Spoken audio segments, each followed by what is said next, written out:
and let us all do we can to build a better future. Okay, folks. Roger Meadows, you're going to really enjoy this segment because we're going to talk about not only the local Democrats in the New York House and Senate, the legislators there, but we're also going to talk about our good friend, Representative Sean Patrick Maloney, who's the DCCC chairman, who is asked about funding MAGA Republicans. So we're going to find out what's going on. But first and foremost, let's pull up this first video about how, again, we have gotten a lot of flack from a lot of people who have said that, Harlan's media is too harsh on Democrats, or we're too critical on Democrats, and that we're helping out Republicans, or we're secretly conservatives. And the answer is no. I am none of those things. I'm not a Democratic voter. I'm not a Republican voter. And I'm only speak for myself. I don't want to speak for the rest of my team members, but I think for the most part, all of us see that our politicians are failing us. And even when the Democrats have a supermajority, even at the state level, they always find a way to snatch defeat from the jaws of victory. So let's talk about this. First of all, I'll pull this up again. Shout out to Case Study QB. Be sure to follow him on Twitter. He's doing a lot of great work, and he's wrongly being censored. So former New York Governor David Paterson mentions the failure of New York to pass progressive legislation, although they have a veto-proof majority in both legislative houses. Roger Meadows, I think you're going to enjoy this segment. And again, shout out to Case Study QB. Democrats have a large advantage. They hold a lot more seats in the Assembly and even in the Senate. And yet, at the same time, I think a lot of progressives have been frustrated that New York hasn't done perhaps some of the more progressive initiatives that they would like to see happen, even though Democrats hold the majority in our legislature. Well, Democrats not only hold the majority in the Senate and the Assembly, they have a veto-proof majority in both houses. So they literally could run the government around the governor if they felt like doing it. And I think that's what some of the progressives wanted to do with some of the legislation that they wanted to pass. But I think they're going to find out in November that they're going to lose seats in both houses.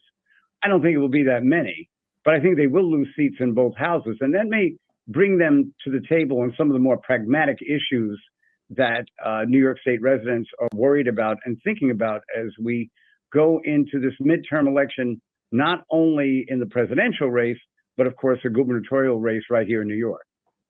All right. So I just wanted just to build that up for all of you to see what's exactly happening. Lauren, for our viewers, do you want to add in some of your commentary on this one? Because again, the Democrats, apologies for this one, have control over both chambers in New York State, and they still can't really pass progressive legislation. What are your thoughts?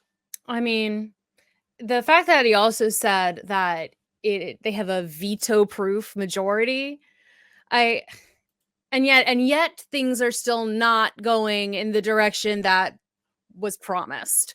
So these people were elected. They were elected by the people under certain promises that they were going to do certain things, very specific things, and the people trusted them. They were voted into those positions of power. They could easily fulfill those campaign promises, it sounds like, and yet they're not. And I think that more people should be asking, why is that?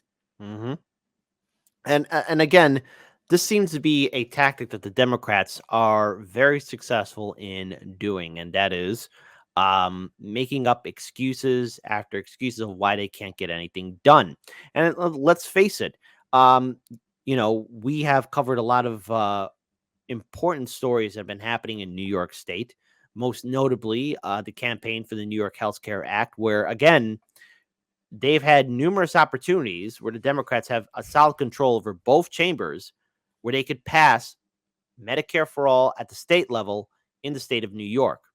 And what has been the excuse? Well, party leadership and the Democratic establishment have been doing everything they can to roadblock any kind of progressive legislation that would make the lives of working class citizens better. And this seems to be a thing for the Democratic establishment, but also, I guess, Democrats from New York. Case in point, I want to time travel a little bit to the merry month of April. And while this article is not in the show notes, thankfully it was brought to my attention before the show started. This is an article from The Hill.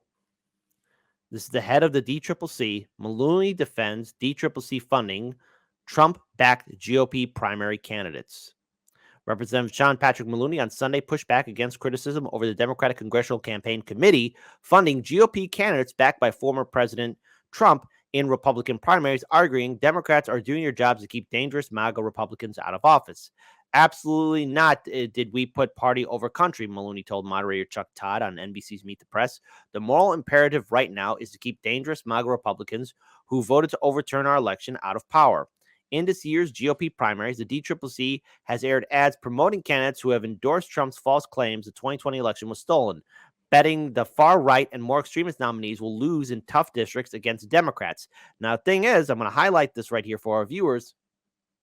In 2016, the Democrats tried this tactic when it came up to being Hillary Clinton versus Trump. And everything turned out well, right, Lauren? Yeah, great. Yeah, I mean, Hillary Super got elected. awesome. Hillary got elected into office, right? No, that's not what happened. That's not what happened at all. In fact, Hillary Clinton lost to Trump, and the Democrats were assuming that, Trump was going to be so deplorable and everything else that she had it in the bag. That was not the case. Well, they definitely overestimated how much people liked her. Yes, they did. And also, I guess they're overestimating that people might like these Democratic candidates too. Maloney said on Sunday, Democrats are now far more likely to pick up that Michigan seat coming November, calling House Minority Leader Kevin McCarthy the big loser. My job is, hold on, let's remember this, folks. My job is to win elections for Democrats, and I take that seriously because the moral imperative is to keep the gavel out of the hands of Kevin McCarthy, who would have overturned the results of the 2020 election, he told NBC. I understand that there are difficult moral questions, philosophical questions about tactics. That's always true in politics. Now, again, he's assuming, John Gibbs is a weak opponent. He's an extremist with a vicious anti-choice record. He can't string a set of policies together that will make sense for Western Michigan. We're going to win that seat, and we believe that by keeping those dangerous people out of power, we address the larger moral imperative. That's our job. Now, I want everyone to remember these quotes because we don't know how this midterm election cycle will play out when it's all said and done. But we cannot forget that the Democrats would rather lose to Republicans than have progressives into office. So here, now, and this video came out yesterday, and a shout out to Case Study QB who got this video. He's wrongly being censored.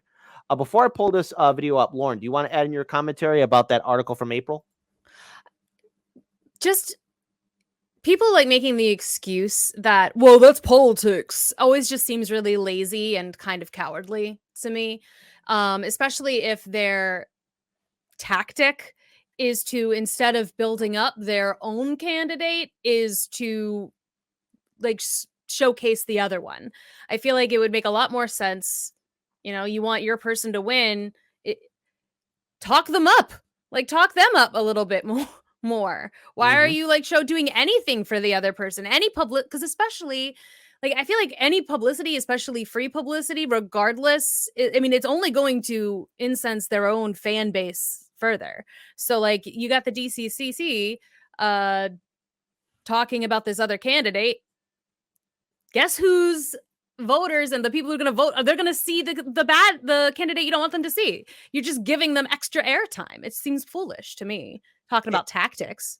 It makes no sense whatsoever. I mean, your main goal as a political party, and at this point, I have to say we have to abolish all political parties. Yes. But your main goal is to make yourself more appealing to voters. That's politics 101. Especially the voters you haven't won yet. You want to convince not only your own party that you're the better of the candidates in your primary, but in a general election, you want to tell people on the other side that you're better than any of the other rivals in the political field. You want to build a coalition and people who say that this person is the better of the candidates. This is the person we want us to represent. But it seems that the Democrats are all on board with, again, supporting Trump Republicans in order to defeat progressives. And this is why I say if you're a progressive running in the Democratic Party, you're a sucker. So let's pull up this video from Case Study QB. DCCC Chairman Rep. Sean Patrick Maloney asked about the DCCC's funding MAGA Republicans, and he says that's flat out wrong. Now, that's just a quote. Now, I know Case Study QB. There's a bigger picture to this. This video is about 3 minutes long. Let's play it in its full entirety. And again, be sure to support Case Study QB because he is, again, wrongly being censored. Congressman, good morning. We are now just 5 weeks or so from Election Day, and the DCCC, the organization you chair, received a lot of attention this primary season, including some criticism from Democrats for funding some Republican candidates, extreme Republican candidates, under the theory that they might be easier to beat in November. Some in your own party criticized that, saying that's too risky, that we might give them a chance to win, and it looks like we're promoting candidates who are anti-democracy. As we stand now, the stretch run upon us. Do you defend that decision? Do you think it's a bet that's paying off? Mr. Lemire, you just said, and I have enormous respect for you, but you just said that we funded Republican candidates. That is flat out wrong. We attacked. Okay. You all heard the article that I read. There are numerous other articles like that in the month of April and before then. But here you have the DCCC now saying, oh, no, that's a lie. And we also did another segment similar to this a few weeks ago. And let's face it, when I have to agree with Jake Tapper, and say, oh, wow, Jake Tapper, they use you like a sucker, but things are screwed up. See, the Democrats like to lie. Here, we're gonna play that again just a little bit, and we're gonna hear it in its full entirety again, just one more time. But again, folks, I just want you to hear it, okay? It's important. Let's play it. Candidates who are anti-democracy. As we stand now, the stretch run upon us. Do you defend that decision? Do you think it's a bet that's paying off? Mr. Lemire, you just said, and I have enormous respect for you, but you just said that we funded Republican candidates. That is flat out wrong. We attacked a single Republican candidate with a general election ad that we ran 2 weeks early. And right now, Hillary Scholten is leading in the polls by double digits. She's going to beat John Gibbs. And that is a loss for Kevin McCarthy and the MAGA movement that wants to take away our reproductive freedom nationwide. So in a budget of over $300 million, the Democratic Congressional Campaign Committee invested $400,000 attacking a single Republican primary candidate with a general election ad a little bit early. So I don't know whatever the Senate's done or the governor's done. But that's not what you said a few months ago in April, where you said this was a deep philosophical choice. I mean, Lauren, did I stutter when reading that article? Did I mess up at all? I want to ask the audience, did anywhere in that conversation did I screw up? I need to be clear. I mean, otherwise, or maybe I'm going crazy. Am I wrong? I mean, I feel like you read it aptly. I'm just a little bit confused. One, he seems incredibly pleased with the fact that they spent $400,000. Yeah, it's $400,000 attacking another candidate. We focused all our energy on this one candidate and hundreds of $1,000s just to attack them. That's a weird thing to be bragging about. And I don't know. I just feel like that's a very, very strange thing that to brag about at all. And he seems really focused on, again, reproductive rights, just bringing that back up, even though that wasn't part of the question asked at all. Just, yep. I'm just trying to figure.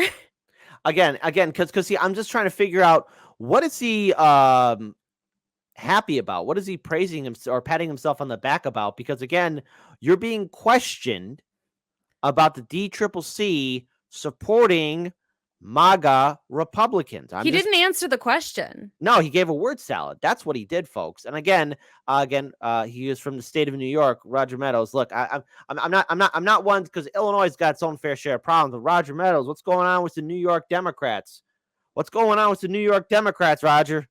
Are they taking their brain medicine? We need your help, Roger.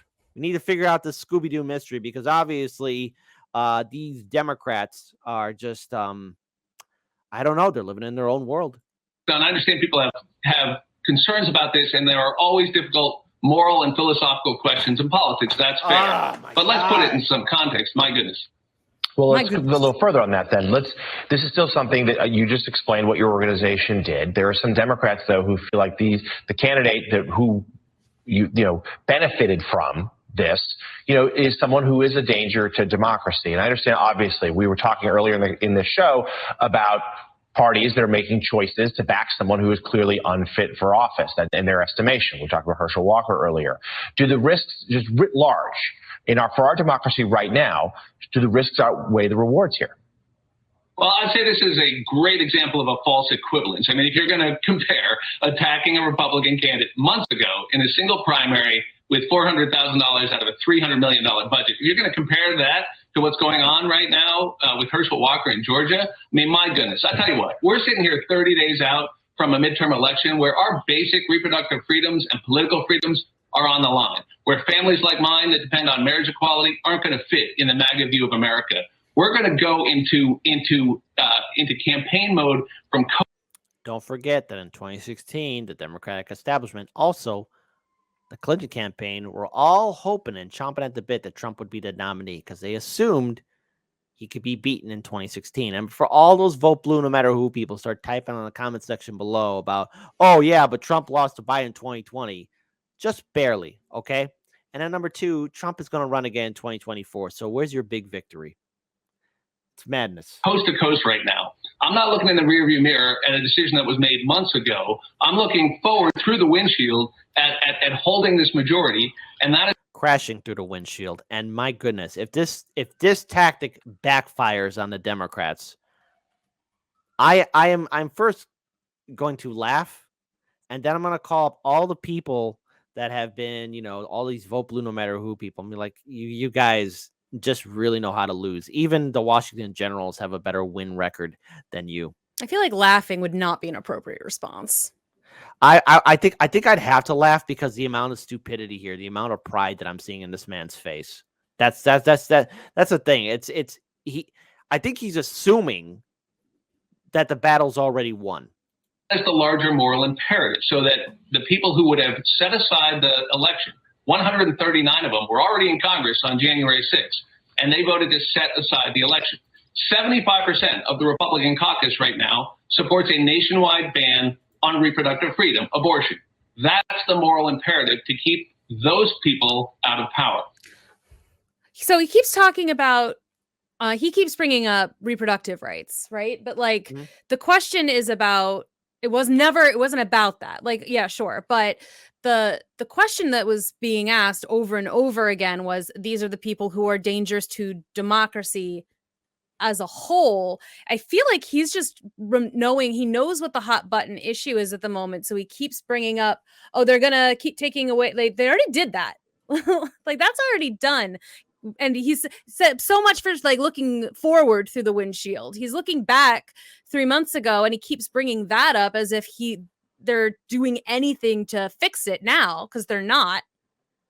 Yeah. But like, why keep focusing on something that wasn't ever referenced in the question at all? He focused on the money that they spent attacking one candidate. He focused on the fact that we attacked her 2 months early or whatever. I guess the other guy brought up Herschel Walker, but it's just like, what? He talked, politicians make me annoyed. Just talking around the question over and over and over again. Can you just answer it? Just answer it. They're not going to answer, because a politician, what they do is they give out word salads. AOC does it. Bernie Sanders does it. Of course, you got the Republican politicians who do that too. No politician can give a clear answer. And look, I don't want to see, again, women lose more of their rights in this country, because it's wrong. What happened with Roe v. Wade being overturned under a Democratic administration, even though the Democrats and the whole world was given a 2 weeks notice what the Supreme Court was going to do by overturning Roe v. Wade. They had time. So much more than that. They had a month and a half. Okay, thank you for the correction, Lauren. A month and a half. There is no excuse that the Democratic Party has to say that they couldn't do anything to codify Roe v. Wade. And when Roe v. Wade died under the Biden-Harris administration, what did the Democratic establishment do? Fundraise. It's time to fundraise. And even when the Democrats had a majority in the House and Senate in Washington, D.C., they could have codified Roe v. Wade. There was nothing stopping them. Under Barack Obama's administration, they had a supermajority. What was stopping him? That was one of his campaign promises. But nope, couldn't follow through with it. And I guess even at the state level was the previous video, and that was the whole point I want to pull up that video. Even at the state level, when the Democrats have a majority in the House and Senate, they won't pass progressive legislation. So to all those people who are vote blue no matter who, even if they get poo on their shoe. I saw that in the live stream chat. I just wanted to take that and put my own little twisty twist to it. All those networks like Crystal and Kyle or TYT saying, "Oh, we got to," or Majority Report saying, "We got to support the Democrats because Trump and Republicans." Even when the Democrats have all the power, they know when to screw it up. You cannot reform the Democratic Party. You cannot change it from within. If a bear eats you, you can't change it within its gut system. It's going to crap you out. And that's what the Democratic establishment has done to the progressive movement. That is what the Democratic establishment did to Bernie Sanders. And that is what the Democratic establishment has been doing to the American people, screwing us over. I wish I could say something different, but I'm not. Lauren, I'm going to give you the final word. I mean, I'm just getting, like, from all of that, I get Winter Soldier vibes when Captain America's like, Shield and Hydra are the same. We have to take it all down. It all has to go. It all, and then, you know, in subsequent things, they can build it up later, different with different people in charge and with different. It's like, that's the vibe that I have been getting for a while now. It's all dirty. It's all twisted. None of it's actually working for the people it professes to work for. Like, what I mean, it needs to be raised and then rebuilt from the ground up. Like, there needs to be a way to actually clean house. I don't know what that way is, but it's easy to say it, but I don't know what I would have no idea how to actually begin that process, but no. And again, all what you can do now is walk away with anger. And again, this is why I don't support the Democratic establishment, and I'm not going to vote Republican. I'll vote independent. I'll vote third party. Folks, wake up. They're going to screw you over no matter what. Don't vote blue and don't vote red.